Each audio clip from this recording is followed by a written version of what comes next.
Steve Hayes, senior writer for the Weekly Standard, Charles Lane, opinion writer for the Washington Post, and syndicated columnist Charles Krauthammer. Charles. I don't doubt that the president's statement was 100% sincere and 100% knee-jerk. He has no idea what the gun was, how it was obtained, who the person is, what the motive is. What does he do if it turns out that it was a terrorist? Obama himself said there's a special category if it's a terrorist. We don't know whether it is or not. And to make a pronouncement at this time when, I hate to say it, the bodies are still warm and the wounded are now in surgery, I think is at least premature. Chuck. Well, I agree with Charles that the president, plainly very passionate about this, took some risks with regard to the narrative he laid down here at first. But I do believe there is a such thing, as my kids would say, as common sense gun legislation.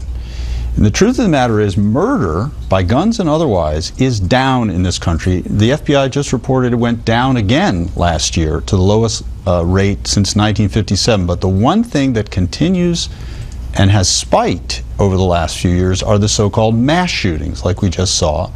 And those are often connected to large-size magazines and certain kinds of weapons that can wield them. And there were proposals in Congress to deal with those that had bipartisan support, by the way, including by people like Joe Manchin and Pat Toomey, who are not exactly radicals.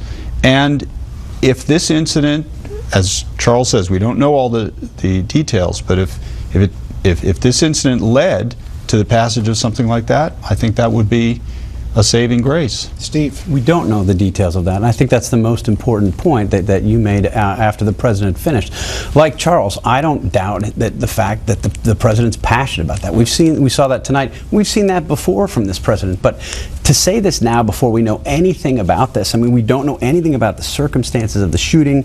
We don't know anything about how the shooter obtained the weapon in question. We don't know any of this, and yet the president is using this occasion to urge us to change our gun laws. I mean, there were 50 shootings in Chicago over the weekend for the second straight weekend in a row. Why didn't the president go out and make a statement then?